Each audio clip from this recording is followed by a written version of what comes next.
बोलिए श्री सत्यदेव भगवान की जय।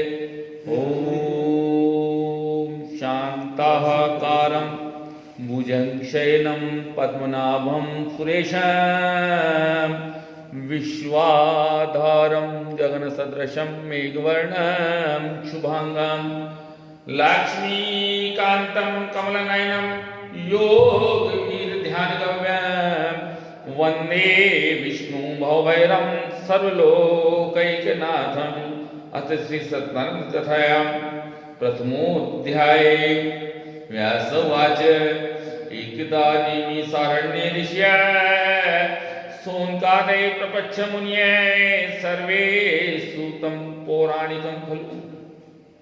ऋषि उवाच वृत्तेन तपसा किं वां प्राप्यसे वाञ्छितं फलं तत्सर्वं श्रोतुम् इच्छामि कथयिष्ये महामुने। श्री व्यास जी कहते हैं कि एक समय नैमिषारण्य तीर्थ जो पुण्य पवित्र तीर्थ स्थल है, उस तीर्थ में सभी ऋषि मुनि पुराणों को वाँचने वाले सुनने वाले इकट्ठे होते हैं, एकत्रित होकर के यज्ञ करने के लिए, और अपने पुराण वेदता श्री सूत जी महाराज जो उनके गुरु जी हैं उनसे प्रश्न करते हैं, पूछते हैं। ऋषि कहते हैं, हे महामुने, ऐसा कौन सा व्रत है, ऐसा कौन सा तप है, ऐसा कौन सा विधान है जिसको करने से मनुष्य इस संसार सागर के सारे सुखों को भोग करके मोक्ष को प्राप्त हो। और आपने हमें बहुत ज्ञान बताया है, बहुत शास्त्रीय बातें बताई है।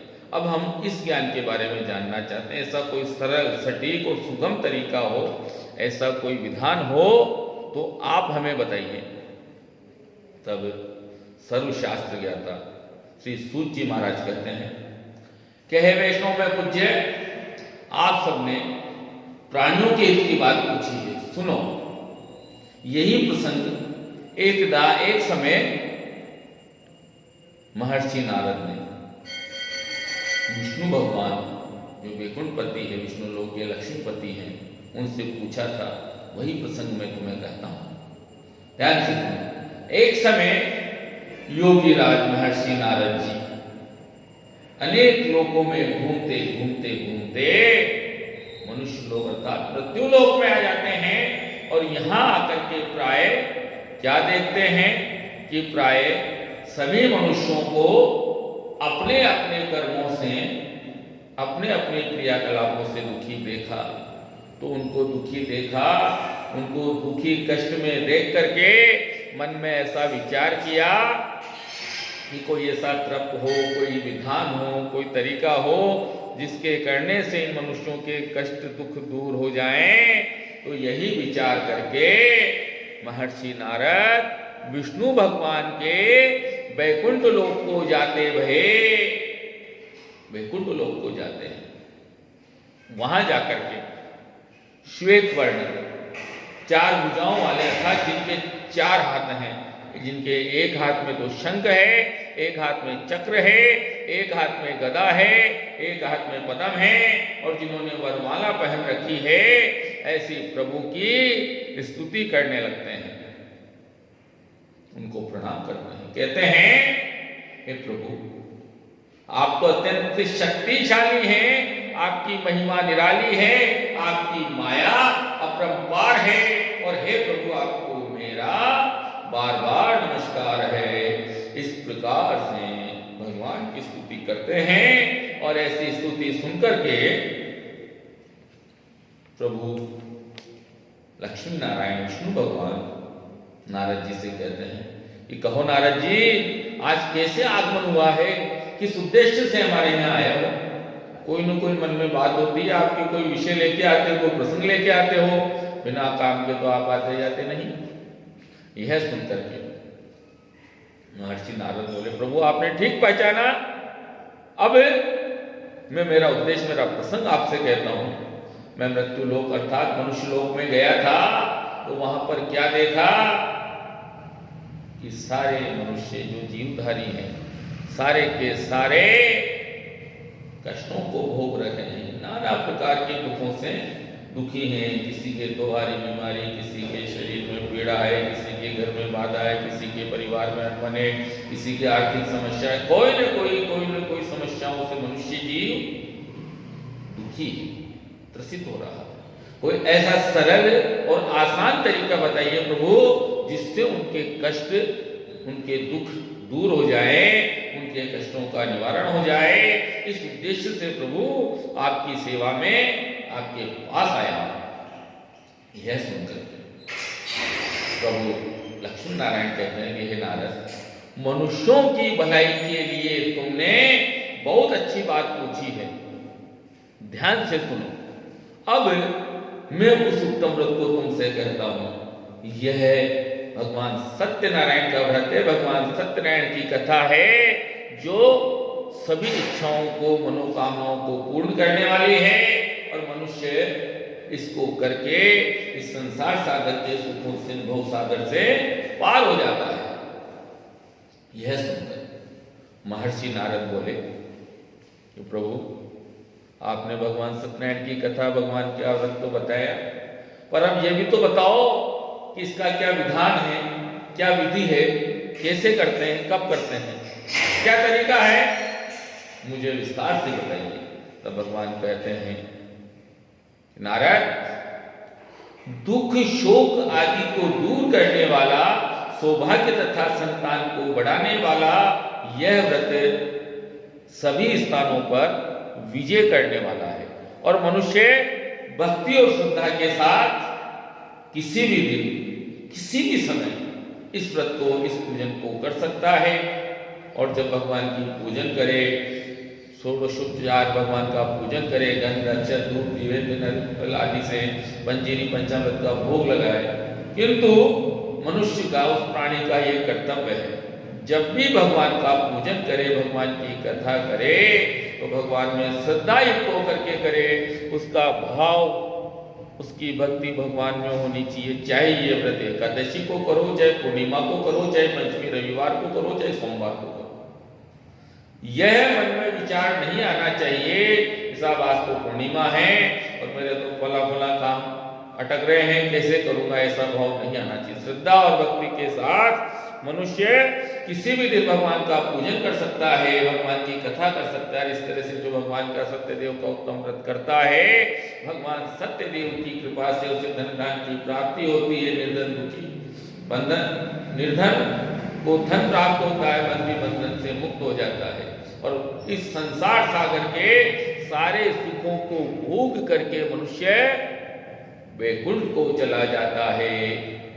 इति श्री स्कंद पुराणे रेवाखंडे श्री सत्यनारायण कथायां प्रथमोध्याय। बोलिए श्री सत्यदेव भगवान की जय। अथ द्वितीयोध्याय। सूत उवाच ओधन्यात समपृक्ष्यामि कृतं येन पुरा द्विजय कश्चित् काशीपुरे रम्ये आसीत् विप्रो अति निर्धनः श्रुतं मह्यां व्याकुलो भूत्वा नित्यं बभ्राम भूतले दुखितं ब्राह्मणं दृष्ट्वा भगवान् ब्राह्मण प्रिय वृद्ध ब्राह्मण रूपस्ततं संप्रक्ष्य द्विजातरः किमर्थं रैसे विप्रं मयि नित्यं सुदुखितः। दूसरे अध्याय में आगे की कथा का वर्णन है। वही सूत जी महाराज भगवान की कथा कर रहे हैं और उनके जो सोमगानिक शिष्य हैं भगवान की कथा सुन रहे हैं।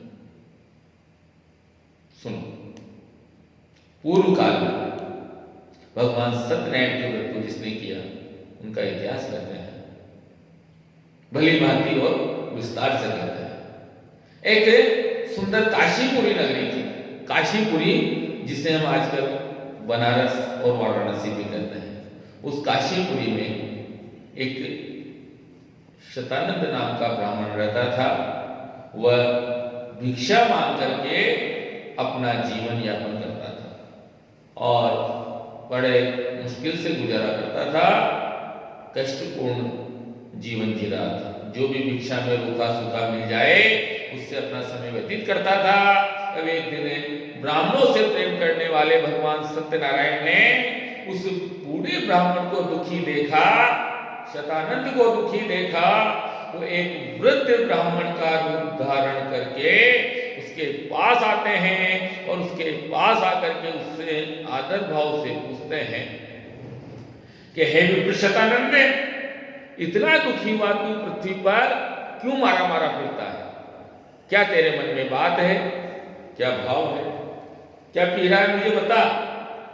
तब यह सुन करके शतानंद ने सोचा भी कोई बुजुर्ग ब्राह्मण है, खुद तकलीफ में था, दुखी तो था ही, तो कोई कहा शतानंद जी ने बूढ़े ब्राह्मण को कि ब्राह्मण देव, हे विप्रदेव, महाराज, यदि आप ही कोई उपाय जानते हो तो मुझे बताओ ना, मेरा जीवन बड़ा कष्टपूर्ण तरीके से जी रहा हूँ, कोई इसका सुगम सरल तरीका हो तो आप ही बताओ।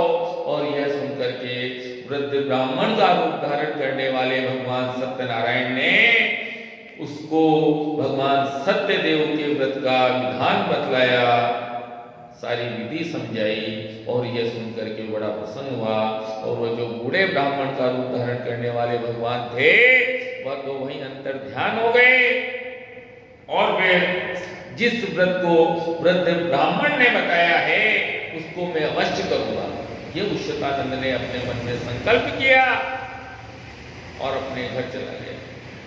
और रात भर उसे चिंता लगी कि मुझे भगवान का कल सवेरे, कल दिन में भगवान का पूजन करना है, भगवान की कथा करनी है, लेकिन मेरे पास तो कुछ भी व्यवस्था नहीं है, कैसे भगवान की कथा करूंगा? इस कारण उसे रात भर चिंता के वजह से नींद नहीं आई। जैसे तैसे रात भी करवट बदली और जैसे सवेरा हुआ दिन होगा रोजाना भिक्षा लेने जाता था, यही उसका काम था। तो रोजाना की तरह भिक्षा लेने जब रवाना हुआ, निकला घर से, तो मन में यह संकल्प किया कि आज जो भी भिक्षा में मुझे प्राप्त होगा, हे सत्यदेव स्वामी, सत्यनारायण प्रभु, सब आपको अर्पण कर दूंगा। और इस तरह से भगवान सत्यनारायण के व्रत का संकल्प करके वह भिक्षा लेने के लिए निकल पड़ता है। तो भगवान सत्यदेव की कृपा से उसे उस दिन भिक्षा में बहुत सारा अन्न और धन प्राप्त होता है। बड़ा प्रसन्न हुआ, बाजार गया, अपने भाई बंधुओं को बुलाया, भगवान के पूजन की सारी सामग्री इकट्ठी करता है और विधि विधान के साथ में भगवान का पूजन करता है। तो इसके करने से वह शतानंद जी महाराज के ऊपर भगवान सत्यदेव की कृपा हो जाती है और आनंद ही आनंद हो जाता है। खूब प्रचुर मात्रा में उसके पास खूब धन दौलत आ जाती है। अब तो नगर में अग्रणी लोगों में उसकी गिनती होने लगती है और खूब धन संपन्न वैभवशाली हो जाता है। इस तरह से भगवान सत्यनारायण के व्रत को जो करता है, भगवान सत्यदेव की कृपा से उसकी सारी इच्छाएं पूर्ण होती है। सूत जी महाराज अपने शौनकादिक शिष्यों को इस प्रकार की कथा सुना रहे हैं। यह प्रसंग सुन करके, यह कथा सुन करके सूत जी महाराज के जो शिष्य हैं, सूत जी महाराज से कहते हैं कि सूत जी महाराज, अब यह भी तो बताओ कि ये परंपरा आगे कैसे बढ़ी और इस ब्राह्मण से सुन करके इस व्रत को और किसने किया, हम यह भी जानना चाहते हैं। तब यह सुन करके सूत जी महाराज बोले, सुनो, एक समय वही शतानंद ब्राह्मण जो पहले निर्धन था अब वैभवशाली हो गया था, एक दिन धूमधाम से अपने घर पर भगवान सत्यनारायण का पूजन, भगवान की कथा कर रहा था। तो उसी समय एक लकड़ी बेचने वाला लकड़हारा, जो लकड़ियां बेच करके अपना गुजारा करता था, उनके बाहर से निकल रहा था, घर के बाहर से। उसे प्यास लगी, जल पीने की इच्छा प्रकट करी। उसने देखा भाई ब्राह्मण का मकान है, तो वहीं जल पीने के लिए रुक गया और जल पी करके, जल पीने की इच्छा से उनके बाहर रुका। रुक करके जब वह भगवान की पूजा कर रहे थे, बाहर ही बैठ गया, लकड़ियों का गट्ठर बाहर रख दिया। जब उनकी पूजा कथा संपन्न हुई, सबको प्रसाद दिया, लकड़हारे को भी प्रसाद दिया गया। तब लकड़हारे ने अपनी जल पीने की इच्छा जताई और अपनी प्यास बुझाई। जल पी करके वह शतानंद जी महाराज से पूछता है कि शतानंद जी महाराज, एक समय तो आपकी क्या दशा थी, आप खुद भिक्षा मांग करके अपना गुजारा करते थे, और अब देखते ही देखते ये क्या हो गया, क्या चमत्कार हो गया, आप तो वैभवशाली हो गए, बहुत सारी धन दौलत आपके पास आ गई। यह सुन करके शतानंद जी महाराज कहते हैं कि देखो भाई, यह तो सब कुछ भगवान सत्यदेव की कृपा है, उनका आशीर्वाद है, और उनके आशीर्वाद से ही यह सब मुझे प्राप्त हुआ है, इसमें और कोई चक्कर नहीं है, ये तो प्रभु की सेवा है और सेवा का व्यवहार है। तब लकड़हारे ने कहा कि महाराज, मैं भी बड़ा जीवन दुखी पूर्ण तरीके से जी रहा हूँ, रोज लकड़ियां बेचता हूँ, लेकिन मेरी भी बाहर ही नहीं पड़ती, मुझे भी आप इसका विधान बतला दीजिए, मैं भी इसको करना चाहता हूँ। और फिर उसने भगवान के व्रत का सारा विधान जाना, भगवान की व्रत की विधि को समझ करके लकड़ियां बेचने के लिए निकल पड़ता है। जो लकड़ियों का गट्ठर था अपने सिर पे रखा और मन में ऐसा संकल्प किया कि आज ग्राम में जो लकड़ियां बेचने से मेरे को धन मिलेगा, हे प्रभु सत्यनारायण स्वामी, सारा का सारा आपके अर्पण कर दूंगा। इस प्रकार का संकल्प लेकर के मन में वह लकड़हारा धनवान लोगों की बस्ती में चला जाता है और वहां जाकर के जो लकड़ियां बेचता है तो उसे उन लकड़ियों का दाम पहले के दिनों से दोगुना मिलता है। कि जो रोज कमाई करता था उससे दुगुनी कमाई करी तो बड़ा प्रसन्न हुआ, बाजार गया, भगवान के पूजन की सारी सामग्री इकट्ठी करते हैं, अपने भाई बंधुओं को बुलाता है, ब्राह्मणों को बुलाता है और विधि विधान से भगवान का पूजन करता है। तो खूब उसके आनंद ही आनंद हो जाते हैं, भगवान सत्यनारायण की कृपा हो जाती है और खूब ऐश्वर्य संपन्नशाली हो जाता है। और जब तक इस संसार सागर में रहते हैं, इस संसार सागर के सारे सुखों को भोग करके अंत में वैकुंठ को चले जाते हैं। इति श्री स्कंद पुराणे रेवाखंडे श्री सत्यनारायण कथाया द्वितीयोध्याय। बोलिए श्री सत्यदेव भगवान की जय। अथ तृतीयोध्याय। पुनर्ग्रहे प्रवक्ष्यामि सुसृष्णं च मुनिसत्तम पुराचोल्को मुखो नाम नृपश्यन्ति महामुनि जितेन्द्रियं सत्यवादी ययो देवालये प्रति दिने दिने धनं दत्त्वा द्विजान सन्तोषपदशुचिः नार्या तस्य प्रमुग्धा च सरोजवदना सती भद्रशीला नदी तीरे सत्याश्च पद्माचल एतस्मिन्नन्तरे तत्र साधोरेक समागत वाणी व्याघ्र वायुवृत्ते परिपूरितः। तीसरे अध्याय में आगे की कथा का वर्णन है। वही सूत जी महाराज भगवान की कथा कर रहे हैं और उनके जो सोमकार्तिक शिष्य हैं, शिष्य उनके जो चेले, वह भगवान की कथा सुन रहे हैं। सुनो, अब मैं आगे की कथा कहता हूं, आगे का प्रसंग कहता हूं। प्राचीन काल में उल्कामुख नाम का एक राजा था। राजा का नाम उल्कामुख था, जितेंद्रिय था, सत्यवादी था, रोजाना मंदिरों में जाया करता था, गरीबों को धन दे करके उनके कष्टों का निवारण करता था। और उसकी पत्नी भी कमल के समान मुख वाली और सती सावित्री थी। एक दिन राजा उल्कामुख अपनी पत्नी के साथ भद्रशिला नदी तीरे, भद्रशिला नदी के किनारे भगवान सत्यनारायण का पूजन कर रहे थे, भगवान की कथा कर रहे थे। तो उसी समय एक साधु नाम महाजन, एक व्यापारी था जिसका नाम साधु था। वहां आते हैं और वहां आकर के राजा को व्रत करते हुए देख करके उनसे पूछते हैं कि हे राजन, ये भक्ति युक्त चित्त से आप क्या कर रहे हैं, कौन से देवता का पूजन कर रहे हैं। तब राजा उस साधु महाजन से कहते हैं कि सुनो भाई, ये महाशक्तिशाली परम वैभवशाली पराक्रमी भगवान सत्यनारायण स्वामी हैं और यह उन्हीं का पूजन, उन्हीं का व्रत हो रहा है, उनकी कथा हो रही है। और इसके करने से तो सब कुछ मिलता है, यहाँ तक कि भगवान सत्यनारायण की कृपा से तो संतान का सुख अर्थात औलाद का सुख भी प्राप्त होता है। इस प्रकार राजा ने ये बात साधु महाजन से बोली। यह सुनकर के बड़ा प्रसन्न हुआ। उसने राजा से कहा, राजन मुझे भी इस व्रत का विधान बताइए, मैं भी इस व्रत को करना चाहता हूं, क्योंकि मेरे भी कोई संतान नहीं है, मेरे भी कोई आस औलाद नहीं है। इस वजह से, इस कारण से इस व्रत को मैं करना चाहता हूं। यह सुनकर के राजा ने उसको व्रत का सारा विधान बताया, सारा तौर तरीका बताया, बड़ा प्रसन्न हुआ। और फिर प्रसन्न होकर के भगवान का प्रसाद लेकर के अपने नगर में चला गया और अपने घर पर गया।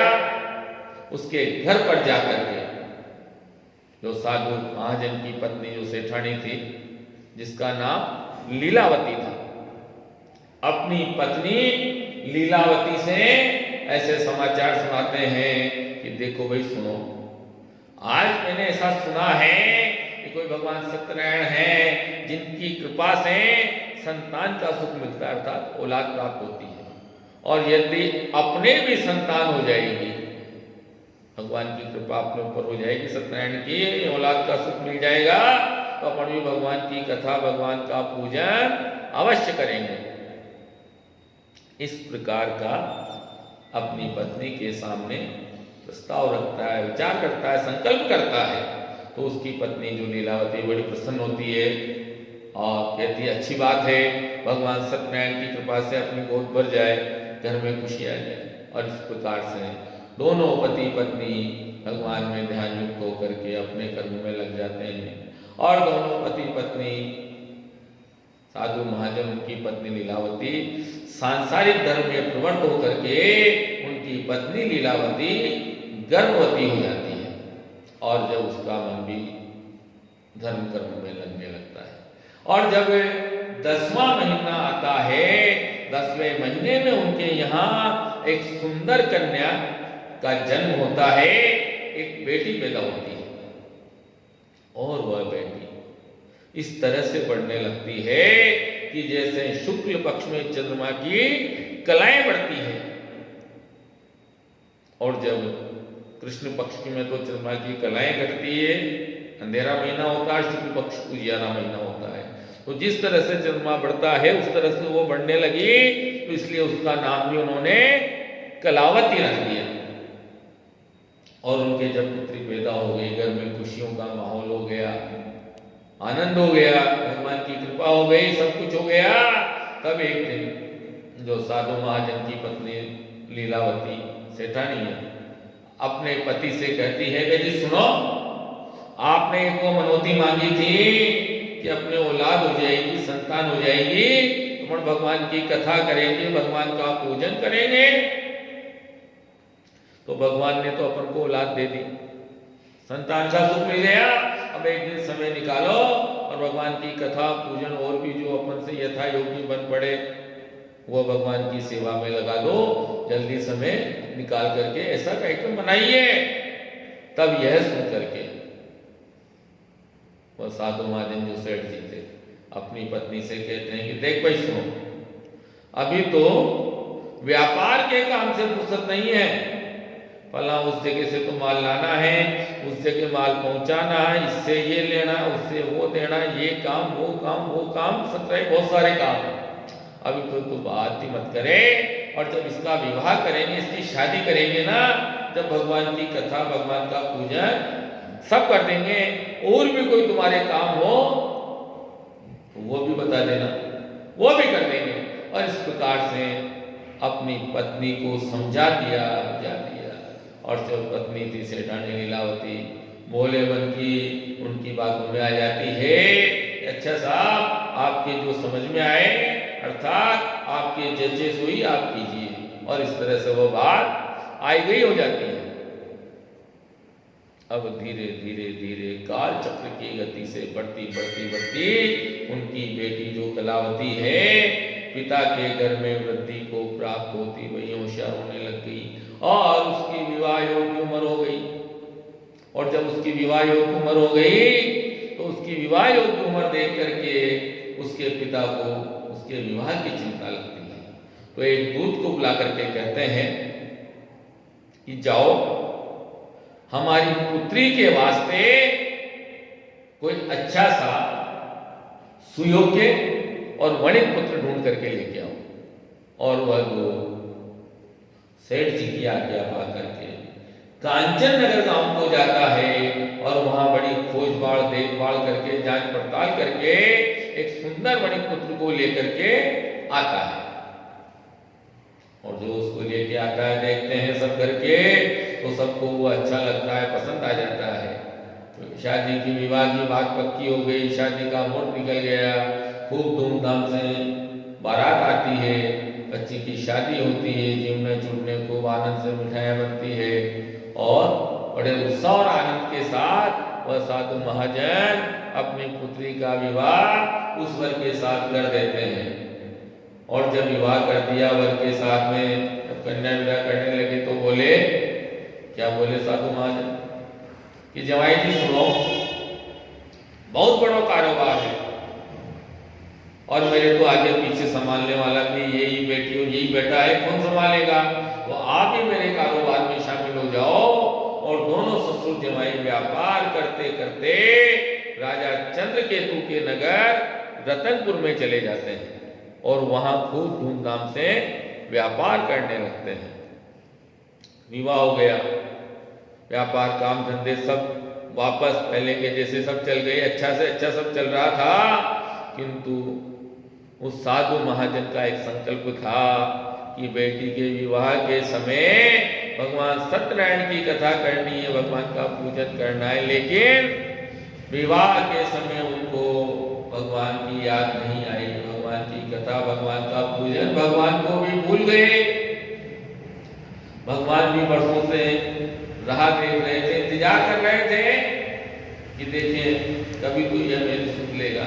अब तो उसका विवाह आदि सब काम हो गया तो भगवान का भी इंतजार बंद हो गया। भगवान ने भी इंतजार करना बंद कर दिया और भगवान को भी अब तो गुस्सा आ जाता है। भगवान क्रोधित हो जाते हैं और उसे श्राप देते हैं कि जा, तुझे दारुण दुख प्राप्त होगा, तू भयंकर कष्ट भोगेगा। इस प्रकार का अभिशाप उसको दे दिया। तब वह अभिशाप दे करके भगवान तो अपने ध्यान में लग गए। और वो जो दोनों ससुर जमाई राजा चंद्रकेतु के नगर में जहाँ व्यापार करते थे, दिन भर तो खाते कमाते थे, व्यापार करते थे, रात में जगह डेरा डाल करके सो जाते थे। तब एक रात भगवान सत्यदेव की माया से प्रेरित कोई चोर राजा के महल में घुस गए और राजा का धन चुरा लिया। और राजा का धन चुरा करके गठरी बांधी भागने लगे। और जब भाग रहे थे, चोर भाग रहे थे, तो भागते भागते क्या देखा कि पीछे से राजा के सिपाही उनके पड़ जाते हैं। अब राजा के सिपाही वहां आए, राजा के सिपाहियों को देखा तो चोर घबरा गया कि अब तो अपन को पकड़ लेंगे, मारेंगे, पीटेंगे, क्या पता क्या सजा देंगे। वो भाग रहे थे उसी रास्ते से, तो चोर क्या देखते हैं कि उसी नगर में वह दोनों ससुर दामाद व्यापार करते थे दिन में, रात को एक जगह डेरा डाल करके सो रहे थे, उनको नींद आ रही थी। तो जो राजा का धन उन्होंने चुराया था, जो उसकी गठरी थी, वह तो उनके साधु महाजन के सेठ जी के सिराने रख दिए अंधेरे में और इधर उधर गलियों में घुस गए, गायब हो गए। और जब राजा के सिपाही आए दौड़ते दौड़ते, उन्होंने देखा अरे राजा का धन तो ये रखा हुआ, तो उन दोनों को ही चोर समझ लेते हैं और मजबूती से पकड़ करके राजा के पास ले जाते हैं। और राजा के पास ले जा करके कहते हैं कि हे राजन, हम ये दो चोर पकड़ करके लेके आए हैं, आप इन्हें देख करके आज्ञा दें कि इनको क्या सजा दी जाए। यह सुनकर के राजा हुक्म देते हैं कि भाई जाओ, इनको कठोर कारावास में जेल में बंद कर दो, इनके हाथ पैरों में बेड़ियां जंजीरें डाल दो और इनका सारा धन राज खजाने में जमा कर दो, इस प्रकार का आदेश दे दिया राजा ने। और उन्होंने खूब सफाई करी, खूब हाथ जोड़े, उन्होंने विनय किया कि महाराज हम तो ऐसे ऐसे व्यापारी हैं, आपके नगर में व्यापार करते हैं, इन प्रभु सत्यदेव की ऐसी माया थी, भगवान की माया ऐसी थी कि राजा ने उनकी एक बात भी नहीं मानी और उनको काल कोठरी में बंद कर दिया। उनके हाथ पैरों में बेड़ियां जंजीरें डाल दी और उनका जितना भी धन था वह सब राज खजाने में जमा कर देते हैं। और अब तो इस दिन से ही उनके दिन फिरने लगे और धीरे धीरे धीरे बड़े दुखद दिन आने लगे, बड़ा कष्टपूर्ण जीवन जीने लगे। पीछे से धीरे धीरे घर की स्थितियां भी विपरीत होने लगी, बिगड़ने लगी। घर में जो धन रखा था वो भी चोरी हो गया दोनों माँ बेटियों के पास से, और अब तो दोनों माँ बेटियों के खाने के भी लाले पड़ जाते हैं और भूख प्यास की चिंता सताने लगती है और वे भिक्षा मांग करके अपना गुजारा करती है। और उधर वह जेल में बंद है और इधर ये भिक्षा मांग करके गुजारा करने लगे। इस तरह का समय आ गया, बड़ी विचित्र स्थिति हो गई और कोई सार संभाल, कोई समाचार नहीं, कोई चिट्ठी पत्र कागज नहीं, क्या करें। उस जमाने में कोई संसाधन में नहीं थे कि कैसे जानकारी मिले कौन कहाँ पे है। तब एक दिन शाम के समय उनकी पुत्री कलावती भिक्षा लेने के लिए एक ब्राह्मण के मकान पर जाती है। वहां जाकर के क्या देखती है कि जिस मकान में भिक्षा लेने गई थी वहां भगवान सत्यनारायण की कथा हो रही थी, भगवान की कथा हो रही थी। तो वही कथा सुनने बैठ गई और भगवान की कथा पूरी हुई, भगवान का चरणामृत, भगवान का प्रसाद लिया, फिर भिक्षा ली और भिक्षा लेकर के जब घर पे आई, घर पे लौटी तो उसकी माँ उसे डांटने लगती, लड़ने लगती, क्योंकि अंधेरा हो गया था। उससे कहती है कि पुत्री तू इतनी देर से क्यों आई है, तू अब तक कहाँ रही, तेरे मन में क्या है। तब यह सुनकर के वह कलावती कहती है कि माँ मैं ब्राह्मण के मकान पर गई थी भिक्षा लेने के लिए, तो वहां पर मैंने क्या देखा कि कोई भगवान सत्यनारायण की कथा हो रही थी। अब उसे क्या पता कि सत्यनारायण कौन है, वो तो साफ शब्दों में बोल गई कि माँ कोई सत्यनारायण जी की कथा हो रही थी, तो कथा हो रही थी तो वहीं बैठ गई, कथा पूरी हुई, आरती हुई, प्रसाद मिला, उसके बाद ही तो भिक्षा लेकर के आती। और ये बात सुन करके उसकी माँ लीलावती को सारी भूली बिसरी बातें, सब पुरानी बातें याद आ जाती हैं, सब कुछ समझ में आ गया उसको। और अपनी बेटी से कहने लगी है पुत्री अब समझ में आया कि हम इतना कष्ट क्यों भोग रहे हैं, क्यों दुख पा रहे हैं। तब उनकी पुत्री को जब ये सारी बात बताई कि तू पैदा नहीं हुई जिससे पहले की बात है, तेरे पिताजी ने भगवान की कथा बोली थी लेकिन आज तक हमने भगवान का कथा व्रत पूजन कुछ भी नहीं किया, शायद इसीलिए इतना कष्ट भोग रहे हैं। और अब तो दोनों माँ बेटियां ऐसे ही दूसरे दिन होगा झटपट इधर उधर से मांग तांग करके भगवान के पूजन की सारी सामग्री इकट्ठी करती है और फिर भगवान सत्यनारायण का पूजन करती है और भगवान सत्यदेव से प्रार्थना करती है, भगवान का हरि स्मरण करती है, बार बार भगवान को प्रार्थना करती है, ये सत्यनारायण स्वामी हमारी जो अब तक की गलतियां हो गई है उसको तो माफ कर दो, क्षमा कर दो, क्षमा प्रार्थना।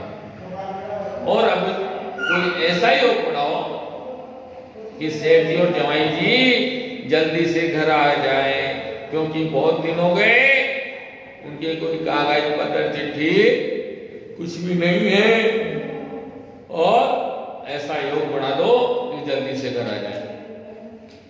यह उनकी जो प्रार्थना है भगवान सत्यनारायण सुन लेते हैं, क्योंकि भगवान तो भक्तों के भाव के भूखे होते हैं, भाव प्रधान है। इसलिए उनकी पूजा से, उनके भाव से प्रसन्न हो गए और जिस राजा चंद्रकेतु की जेल में जो दोनों बंद थे, उसकी जेल में से मुक्त करने का उनको हुक्म देते हैं। रात को सपने में जाते हैं राजा के भगवान और कहते हैं, हे राजन, जिन दो महाजनों को तुमने बंदी बना रखा है, उनको सवेरा होते ही, दिन उगते ही छोड़ देना,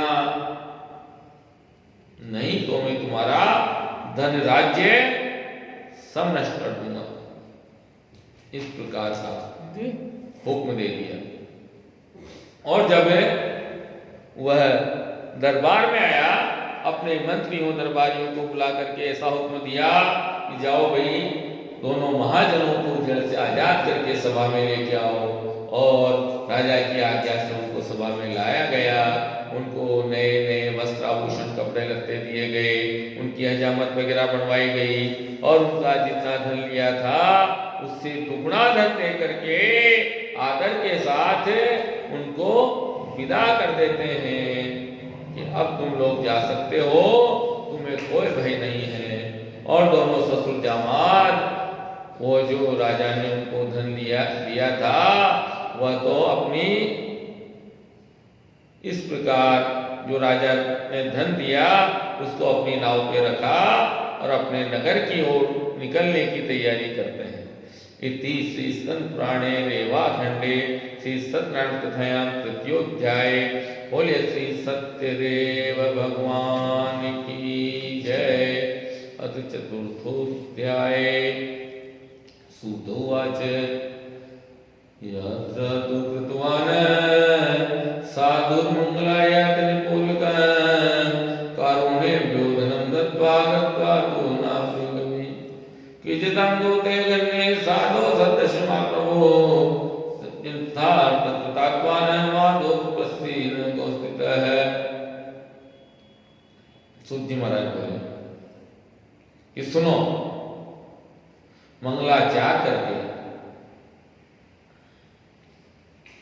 दोनों महाजनों ने, जो राजा ने उनको धन दिया था, उसको नाव में भर लिया और जैसे ही अपने नगर की ओर निकलने वाले थे, तभी एक बार भगवान सत्यनारायण के मन में और प्रश्न आया कि अब तो इन्होंने इतना कष्ट भोग लिया, तो एक बार इनका परीक्षण ले लेते, इनका परीक्षण करते हैं। और उनकी परीक्षा लेने के लिए एक दंडी साधु का रूप धारण करके नदी के किनारे आकर के खड़े हो जाते हैं। दंडी कहते हैं एक मोटा सारा दंड लकड़ी हाथ में लेकर के, लंगोट लपेटे हुए, उगाड़े बदन,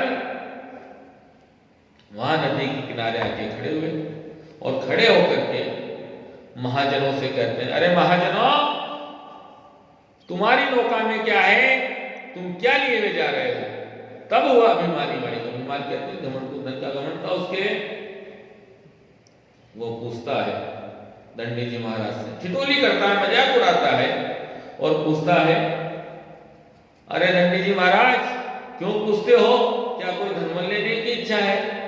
अरे हमारी नाव में तो धन के नाम पर तार भी नहीं है। हमारी नाव में तो घास फूस, लता पत्ते, बेल पत्ते और पंसारी की काम कीजिए महाराज। आगे बढ़ो, आगे जाओ, आगे जाओ। इस प्रकार के असत्य और झूठे वचन बोले। दंडी महाराज ने कहा, अरे मूर्ख, अभी तूने इतना कष्ट भोग लिया, फिर भी तेरे मन में सत्य नहीं आया कि जा, तेरी जैसी भावना है वैसा ही तेरे साथ काम हो। इस प्रकार से ये भगवान के सामने झूठ बोलने के कारण भगवान ने उसको अभिशाप दे दिया और वह अपना धूनी रमा करके दंडी महाराज को नदी के किनारे बैठ जाते हैं। और वह दोनों ससुर जमाई अपनी नित्य क्रिया करके जैसे ही नाव पर चढ़ने लगे तो क्या देखा कि जो उनकी नाव थी, पहले तो पानी में दबी दबी चल रही थी, भारी थी, अब अंदर हल्की हो गई और इसको ले खाने लग गई। और नाव में तो सच्ची में ही घास फूस, बेल पत्ते हो गए। घबरा गए, इतना सारा धन कहाँ गायब हो गया, क्या करें, कहाँ जाएं? और इस चिंता के मारे तो वह जो सेठ जी हैं वो तो वही मूर्छा खाकर गिर पड़ते हैं, बेहोश हो जाते हैं। फिर उनका दामाद उनको संभालता है, उनके मुंह में पानी डालता है, छींटे लगाता है, पानी पिलाता है, जैसे तैसे करके उनको होश में लेके आता है। और होश में जैसे ही वो आते हैं तो अपने ससुर जी से कहते हैं, जवाई जी, अरे ससुर जी, आप इतना विलाप क्यों करते हो? अरे वो जो दंडी महाराज गए ना, उनसे आप झूठ बोल गए, असत्य वचन बोल गए। वो कोई छोटे मोटे साधु नहीं लगते, वो तो कोई सिद्ध और संत आत्मा है। अब तो उन्हीं को ढूंढो और उन्हीं की शरण में चलो। और यही सोच करके वह दोनों ससुर जवाई भागते भागते भागते दंडी महाराज के पास पहुंचते हैं और वहां जाकर के नाक रगड़ने लगते हैं, रोने लगते हैं, गिड़गिड़ाने लगते हैं। दंडी महाराज कहते हैं, अरे मूर्ख, रोता क्यों है? तू बार बार मेरी आज्ञा से दुख प्राप्त कर रहा है। ये जितने भी तू कष्ट भोग रहा है ना, ये सब मेरी आज्ञा से तुझे मिल रहे हैं। तू मेरी पूजा को भूला हुआ है, इसलिए तू इतना कष्ट पा रहा है। तब वह साधु महाजन कहता है, हे प्रभु, मैं तो अज्ञानी हूं, पापी हूं। ब्रह्मा आदि देवता भी आपकी माया को, आपकी महिमा को नहीं जानते, तो मैं मूर्ख कैसे जान सकता हूं? मैं पापी कैसे जानता हूं? पापो हूं, पाप कर्मा, पापात्मम पाप संभव, त्राहिमाम पुंडरीकाक्ष सर्व पापो हरो भव। हे प्रभु, मैं तो पापी हूं, पाप में पैदा हुआ हूं, पाप में रहता हूं, पाप में ही रहने वाला हूं, और इस पाप से आप मेरी रक्षा कीजिए। त्राहिमा में पुंडरीकाक्ष है, त्रिनयन, आप ही मेरा उद्धार कीजिए और इस क्षीर समुद्र से पार करने में मेरी सहायता कीजिए और मेरे अपराधों के ऊपर ध्यान मत दो। आइंदा से कोई अपराध, कोई गलती नहीं करूंगा प्रभु। और मेरी नाव में जितना पहले धन था ना, उतना तो दे ही दो, कम ज्यादा की जरूरत नहीं, उसके बराबर दे दो मुझे, तो मैं तो प्रसन्न हो जाऊंगा। और उस प्रकार इसके दीनहीन वचन सुनकर भगवान प्रसन्न हो जाते हैं और उसकी इच्छा अनुसार वर दे करके अंतर ध्यान हो जाते हैं। और फिर जब वापस वह अपने नदी के किनारे अपनी नाव पर आता है, तो पहले के समान धन को प्राप्त करके बड़ा प्रसन्न होता है। खूब सारा धन वापस उसकी नाव में जितना था उतना ही मिल गया, और अब तो वहीं उसने भगवान की पूजा करी। भगवान का पूजन करके वही गरीबों को धन बांटा और फिर अपनी नगर की ओर निकल पड़ता, अपने गांव की ओर चला जाता गया। और जब अपने नगर के निकट पहुंचा तो उनके घर पे दूतों को भिजवाया और समाचार भिजवाए कि जाओ भाई हमारे घर पे समाचार दे दो कि सेठ जी और जवाई जी बहुत सारा धन कमा करके लाए हैं नाव भर के, चलो उनको लेने। और जब ये सुना, ये समाचार घर पे गया, तो उनके घर पे दोनों माँ बेटियां बहुत प्रसन्न हुई। वह उनकी जो बेटी कलावती है, भगवान सत्यनारायण की रोज कथा करती थी, उस दिन से भगवान की पूजा करती, तो उस समय भी भगवान की वो पूजा ही कथा ही कर रही थी। तो ये समाचार सुना उन्होंने, तो उसने जैसे तैसे करके जो भगवान की कथा पढ़ रही थी ना, भगवान की कथा तो पढ़ी, कैसे पढ़ी कि एक पन्ना तो पढ़ा, एक छोड़ दिया, उल्टे सुलटे पन्ने किए, एक अक्षर बोला, एक खा गई, अक्षरों को ऊंचे नीचे करके भगवान की कथा तो कर दी पूरी, पर अंत में उतावल में, जल्दबाजी में भगवान का प्रसाद छोड़ करके अपने पति के दर्शन करने चली जाती है। और तब जा करके एक बार फिर भगवान की माया से भगवान, उसका पति अदृश्य हो जाता है, भगवान फिर रूठ हो जाते हैं और उसके पति को नाव के सहित उस नदी के जल में डुबो देते हैं। और जब वह पत्नी वहां आई होंगे, उनका पति नहीं मिला, तो वह भी अपने पति के खड़ाऊ मंगा करके जमीन में, उस जल में, नदी में डूब करके सती होने का निश्चय करती है और यह सुनकर के उसका पति डूब गया। कटे रूख के समान धड़ाम से जमीन पर गिर पड़ती है। इस प्रकार कन्या को रोता हुआ और जवाई को डूबा हुआ देख करके फिर उसके पिता व सेठ जी साधु महाराज फिर भगवान प्रभु से सत्यनारायण स्वामी से प्रार्थना करते हैं कि प्रभु सत्यदेव स्वामी, ये भी कोई आपकी ही माया तो नहीं है? मुझसे या मेरे परिवार से कोई भूल हो गई हो तो उसको क्षमा कर दे। इस प्रकार से वह भगवान से प्रार्थना करते हैं। तब उनकी दीनहीन वचन सुनकर, उनकी प्रार्थना सुनकर के गगन मंडल कहते हैं आकाश को, आकाश में से आकाशवाणी होती है कि हे साधो, तेरी कन्या मेरे प्रसाद को छोड़ करके आई है और ये घर जाकर के प्रसाद लेकर के लौटेंगे तो इसको इसका पति अवश्य मिलेगा। और इस प्रकार की आकाशवाणी सुनकर उनकी बेटी कलावती भागी घर जाती है। घर जाकर के भगवान का प्रसाद, भगवान का चरणामृत लेती है और फिर वापस जब आती है तो उसका पति नाव के सहित नदी के जल के ऊपर आ जाता है, नदी के ऊपर। और अब तो सब प्रसन्न होते हैं और अब तो बड़े आनंद के साथ भगवान का पूजन करने लगते हैं। और जब तक वह सेठ इस दुनिया में संसार सागर में रहे, संसार सागर के सारे सुखों को भोग करके अंत में वैकुंठ को चले जाते भये। इसी श्री सत्पुराणे रेवा खंडे श्री सत्यनारायण कथायां चतुर्थोध्याय। बोलिए श्री सत्यदेव भगवान की जय। पंचमोध्याय।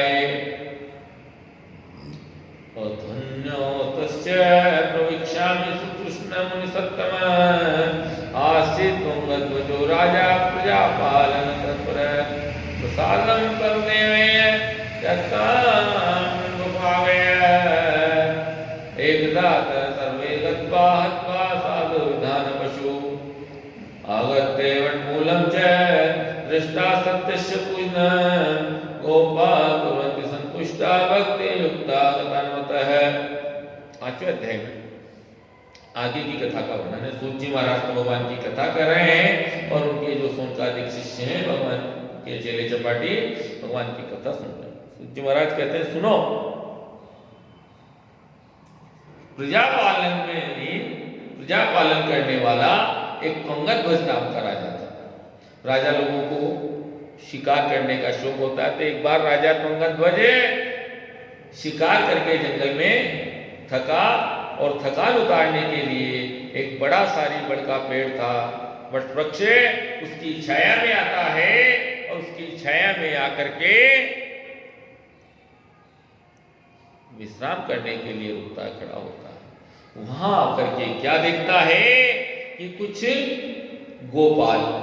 ग्वाले जो गायों को चराने वाले होते हैं, वहां पर भगवान सत्यनारायण की छोटी सी फोटो तस्वीर रख रखी और भगवान की कथा कर रहे थे। अब भगवान की कथा कर रहे थे तो राजा ने मन में सोची कि अरे भाई, अपन तो राजा, ये ग्वाले, ये तो भगवान भी ग्वालों के ही हैं। यह सोच करके भगवान को ढोक नमस्कार बंदगी प्रणाम कुछ नहीं किया और मुंह फेर करके खड़ा हो गया। और जब ग्वालों ने भगवान की कथा आरती पूरी करी, कथा करके एक कोने में भगवान का प्रसाद लेकर के राजा को देने लगे कि राजा प्रसाद ग्रहण कीजिए, तो राजा ने इशारे से ही लेने से इनकार कर दिया, मना कर दिया और प्रसाद छोड़ करके वो अपने महल में आ जाता है। तब जब अपने महल में आया, क्या देखा? सब कुछ उल्टा पुल्टा हो गया। उसके 100 पुत्र थे, सोते के सोते रह जाते हैं। उसका धन, राज्य, संपदा सब नष्ट हो जाता है। अब तो विलाप करने लगता है, चिंता करने लगता है, क्या करूं, कहां जाऊं, कुछ भी समझ में नहीं आता। और अंत में हृदय में एक ही विचार आता है, अरे उन्हीं ग्वालों के पास चलना चाहिए, उन्हीं गोपालों के पास चलना चाहिए, उसी बड़ के पेड़ के नीचे चलना चाहिए।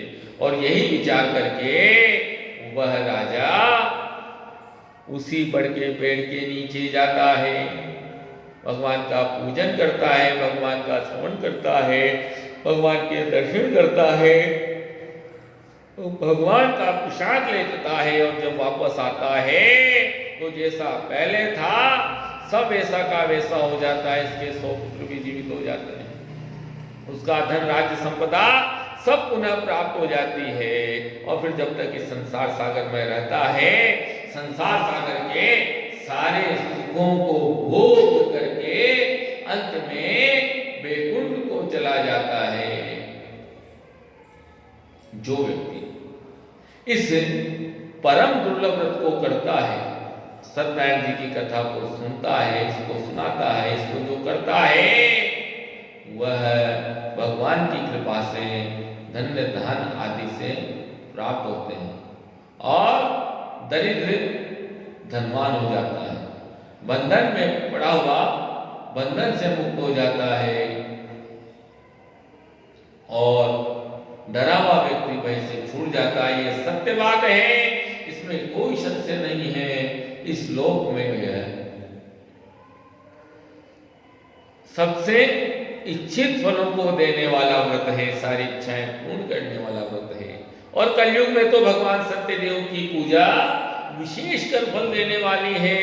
कोई तो इसको सत्यनारायण कहते हैं, कोई काल कहते हैं, कोई ईश कहते हैं, कोई विष्णु कहते हैं, कोई सत्य कहते हैं, कोई सत्यदेव कहते हैं, तो कोई सत्यनारायण कहते हैं। नाना रूप धारण करने वाले ये भगवान सत्यनारायण सबके मनोरथ है, सबकी इच्छाएं सिद्ध करते हैं, सबकी मनोकामना पूर्ण करते हैं। और कलयुग में सनातन भगवान विष्णु ही सत्य रूप धारण करके सभी का मनोरथ पूर्ण करते हैं। हे श्रेष्ठ मुनियों, जो व्यक्ति नित्य भगवान सत्यनारायण की इस व्रत कथा को पढ़ता है, सुनता है, भगवान सत्यनारायण की कृपा से उसके सभी जन्मों के पाप नष्ट हो जाते हैं। और पूर्व काल में जिन्होंने इस व्रत को किया, उनके दूसरे जन्म में, अगले जन्म में उनको उसका क्या फल मिला, वह भी वृत्तांत बताते हैं। सर्वप्रथम जिन शतानंद जी ब्राह्मण की कथा आई थी, तो उस शतानंद जी ब्राह्मण पिछले जन्म के व्रत के प्रभाव से अगले जन्म में उन्होंने सुदामा के रूप में जन्म लिया और सुदामा के रूप में जन्म लेकर के भगवान श्री कृष्ण के बाल सखा बने और श्री कृष्ण की भक्ति करके वैकुंठ को प्राप्त किया। और जो वो लकड़ा रहा, तो अगले जन्म में बीलों का राजा निषाद राज हुआ। और जब भगवान श्री रामचंद्र वनवास गए तो उस वन में, जंगल में भगवान की सेवा करी, भगवान की पूजा करके मोक्ष प्राप्त किया। और महाराज विक्रमादित्य दूसरे जन्म में राजा दशरथ हुए और उन्होंने भगवान रघुनाथ की पूजा करके मोक्ष प्राप्त किया। और इस प्रकार धार्मिक व सत्यव्रती साधु पिछले जन्म में सत्यव्रत के प्रभाव से दूसरे जन्म में राजा मोरध्वज बना और परोपकार के लिए अपने पुत्र के शरीर को आरे से चीर करके आधा शरीर विष्णु भगवान को अर्पित कर दिया और मोक्ष प्राप्त किया। और जो महाराज पंगतध्वज थे, अगले जन्म में, इस जन्मांतर में भगवत संबंधी कर्म करने वाले मनु हुए और वैकुंठ लोक को प्राप्त किया। और फिर जो गोकर्ण ग्वाले थे, गायों को चराने वाले, वह भी अगले जन्म में, जन्मांतर में, ब्रजमंडल में निवास करने वाले गोपाल ग्वाले हुए और वह भी श्री कृष्ण के बाल सखा बने। श्री कृष्ण भगवान के साथ गौ भक्ति करी और गौ भक्ति करके, गौ सेवा करके उन्होंने भी शाश्वत गौलोक और देवलोक प्राप्त किया। इति श्री स्कंद पुराणे रेवाखंडे श्री सत्यनारायण कथायां पंचमोध्याय। बोले श्री सत्यदेव भगवान की जय। मंगलम भगवान विष्णु मंगलम गरुड़ध्वज मंगलम पुंडरीकाक्ष मंगला